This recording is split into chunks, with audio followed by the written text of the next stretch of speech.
Gandang umaga po muli ang inyong lingkod, si Chef Roy. Gaya ng nakasanayan po ng inyong lingkod, sa umaga, kape, at pinagsasabay ko po ang pag-aaral ng salita ng Diyos bago po maligo. Ang kaibahan na po ngayon, meron pong hamburger. Salamat sa Diyos. Okay. Ito po, binasa ko po uli. Nais ko pong basahin uli po, iparinig ko po sa inyo. Pero madalas po itong binabasa, madalas po itong pinapost. Pero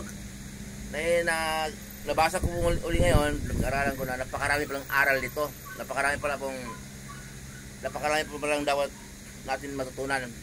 Basahin ko muli sa inyo sa John 10:15 hanggang 16 po. Ganito ang sabi ni Jesus. Ito po yung salita mismo ng ating Panginoong Jesus. Pakinggan po ninyo.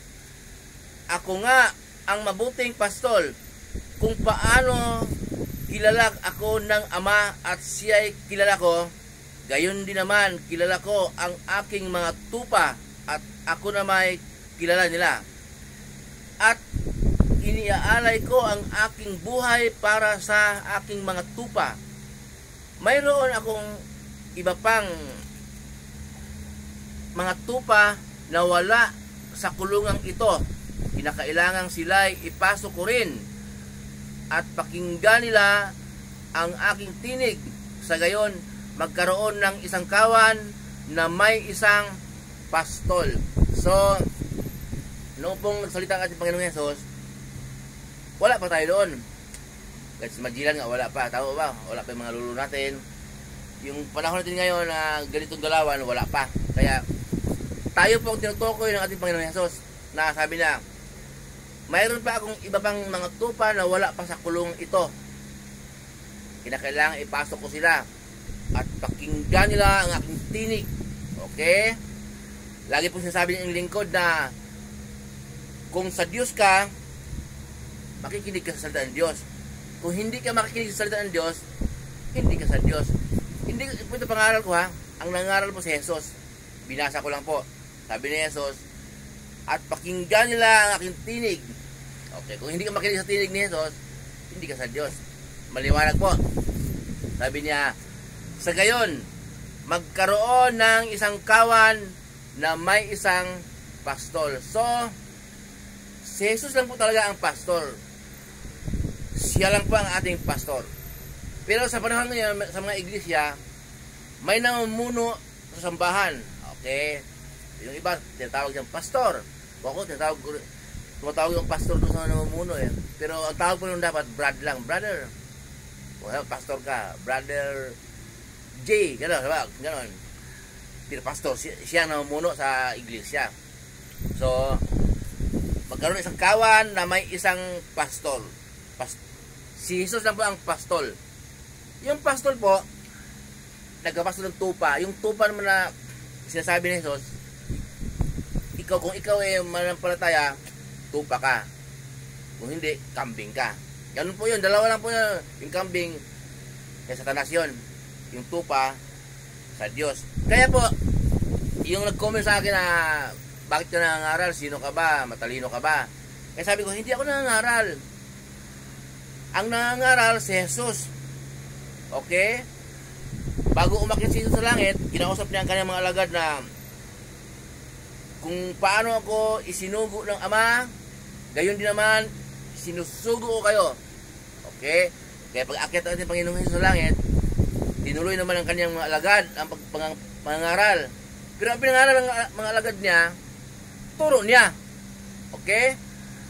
Kasi alam ng mga alagad na, alam ng Diyos na makapangyarihan sa lahat na ang mga alagad ni Hesus, mamamatay din yan. Kaya, pinasulat niya sa Bible. Ang sumulat po ng Bible, mga tao. Tao nga, si Pablo, gano'n. Ang mga si Mateo. Pero, tao na inuutusan ng Diyos. Yung iba kasi pilosopo eh. Sabi sa akin, syempre, ang sumulat ng Bible, tao. Sabi ko, sinong gusto mong utusan ng Diyos na magsulat ng Bible? Manok, unggoy, hindi ko unggoy, maniniwala ka. Tao ang inutusan ng Diyos na magsulat ng Bible, kasi tao ka nababasa. Ganun po, hindi po kami subuhan yun. Inutos ng Diyos, kaya inutos ng Diyos na isulat yung Bible, isulat dito sa Bible yung mga salita niya para sa panahon natin ngayon mababasa. So, si Jesus lang po ang ating pastor. Siya lang po ang ating guro. Siya lang mga ngaral at ang kanyang mga alagad. Ang mga ngaral po, siya at ang kanyang mga alagad, dahil tinuro niya na paano ako isinugo ng Ama, gayon din sinusugo kayo. O, nangangaral ang mga alagad. Sinulat sa Bible. Ang salita po ni Jesus, mula Mateo hanggang aklat ni Judas, bagong pahayag, doon tapos na. Yun lang pong basahin natin. Turo ni Jesus yung lahat yun.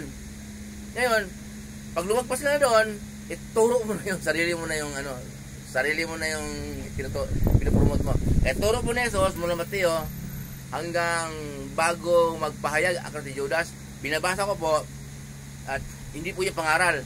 Si Jesus po ang nangangaral at ang kanyang mga alagad. Dahil kahit turo ni Jesus na, sige, ituloy ninyo bago siya umakit sa langit. Kaya tandaan po natin, walang sinumang mga ngaral, kundi ipaalala mo lang ang turo ni Jesus na nakasulat sa Bible.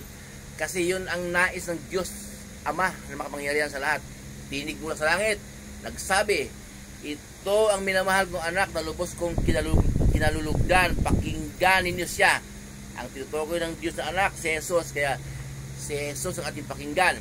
Kaya nandito sa Bible ang salita ni Jesus, binabasa ko naman at pinapaliwanag. Kasi po, mga talinghaga ang mga kadalasan salita ni Jesus, mga pinagkalooban ng Diyos ng mga banal na espiritu, ang mga tao na yan, kaya naunawaan niya ang salita ni Jesus sa talinghaga. Isa po yung lingkod noon, kaya naunawaan ko po ang mga talinghaga ni Jesus dahil pinagkalooban ako ng Diyos ng banal na espiritu. Hindi ko kaya yon kung sa sarili ko lang. Muli po yung lingkod, si Roy. Pagkapalain po kayo ng Diyos. Kung may lakad po kayo, manalangin po muna tayo bago tayo umalis. At pagkapalain tayo ng Diyos sa mga trabahong pinasukan natin, sa mga negosyo nyo, kahit ano ang pinagkakitaan sa buhay ayon sa kalooban ng Diyos, pagkapalain po kayo ng Diyos.